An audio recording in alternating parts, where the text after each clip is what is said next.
This is something I've talked about a lot over the years since the release of the Nintendo Switch, and it's something that I always find myself being at the unpopular side of it, having the unpopular opinion that everyone disagrees with, when I say that handheld gaming in 2023 is basically dead.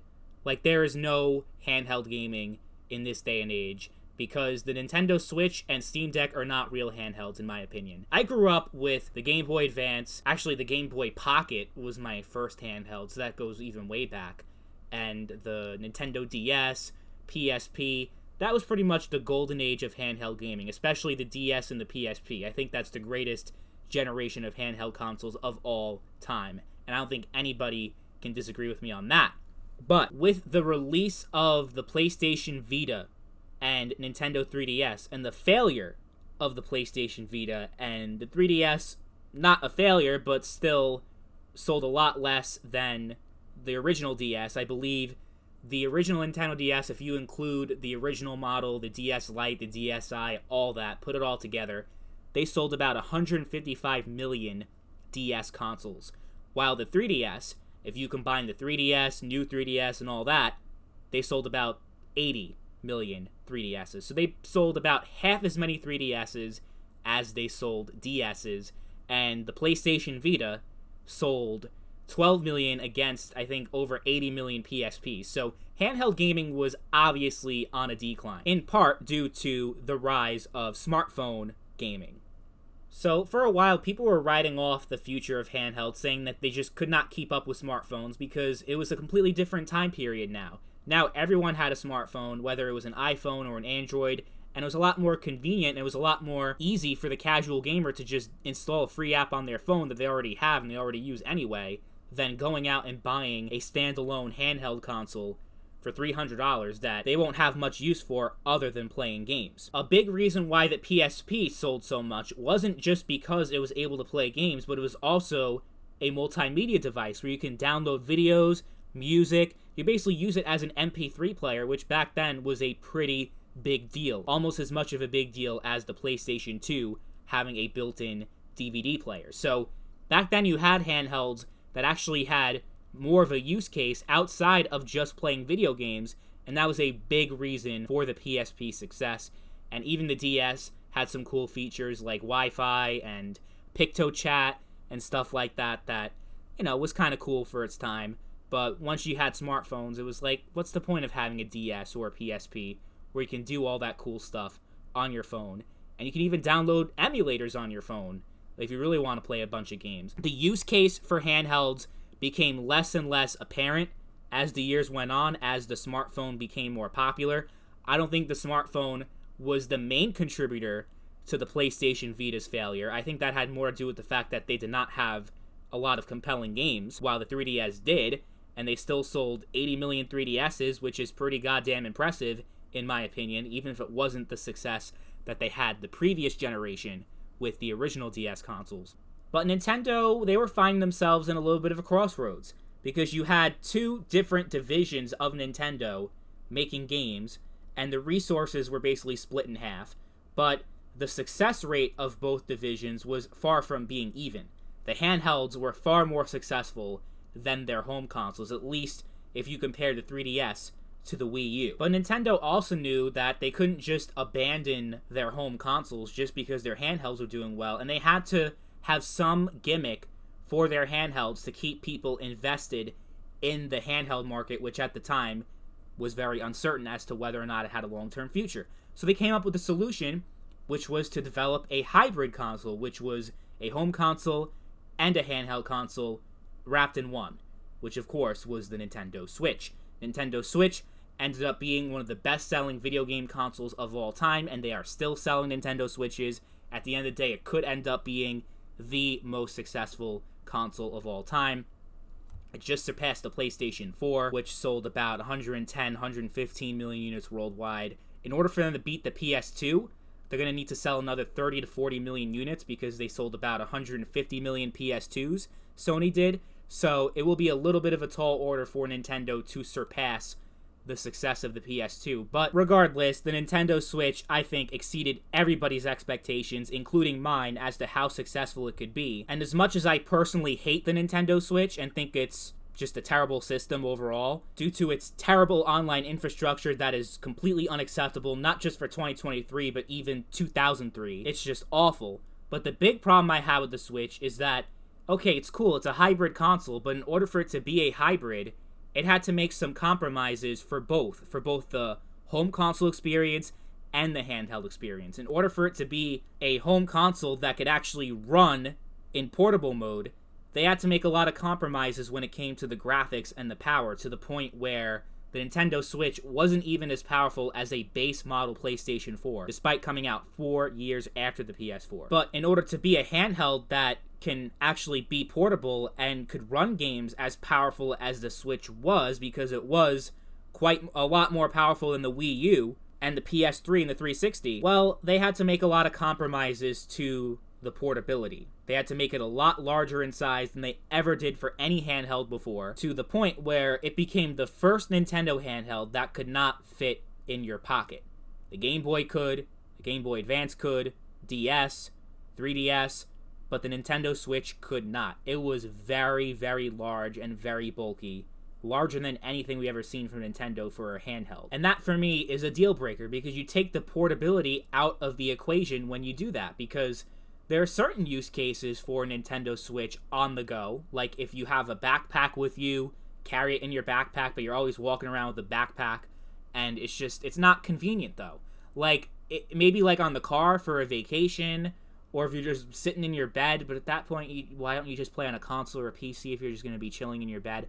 Like, I just don't understand the use case for this, but obviously I'm in the minority opinion because the Nintendo Switch sold a shit ton of copies. But me personally, I would never bring that to work on my lunch break, because that shit would get stolen very easily. Leave it in my car, probably get broken into. So it's like, I don't have any use for it. I would have a lot more use for something that could actually fit in your pocket, and I could have that, and I could have my phone and my wallet and all that stuff.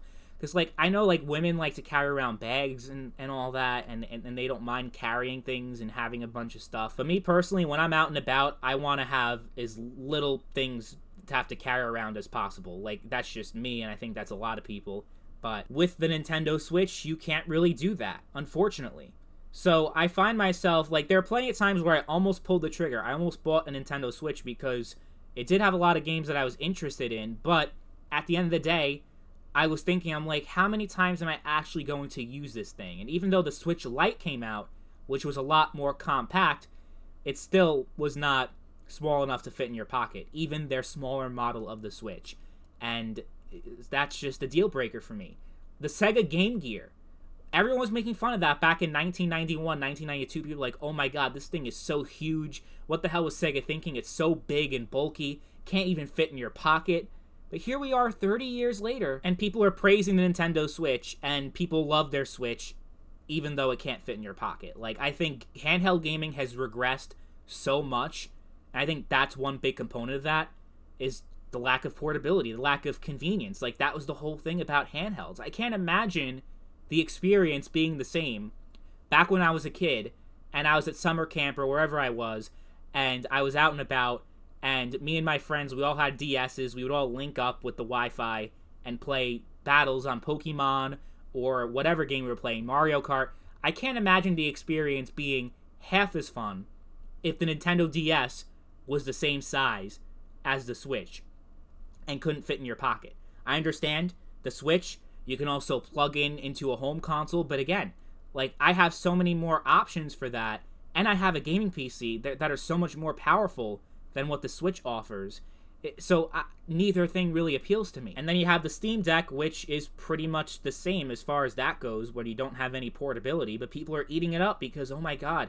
Like, I would say for its size and for its price, it's very impressive technologically. The types of games it can run Modern Warfare 2. The brand new Modern Warfare 2 can run at a pretty competent level on the Steam Deck, which I just think is very impressive. But all that aside, with the Steam Deck, it's just like, okay, but it's just games that you have on your PC that can run on a handheld device that, again, is not even portable, really.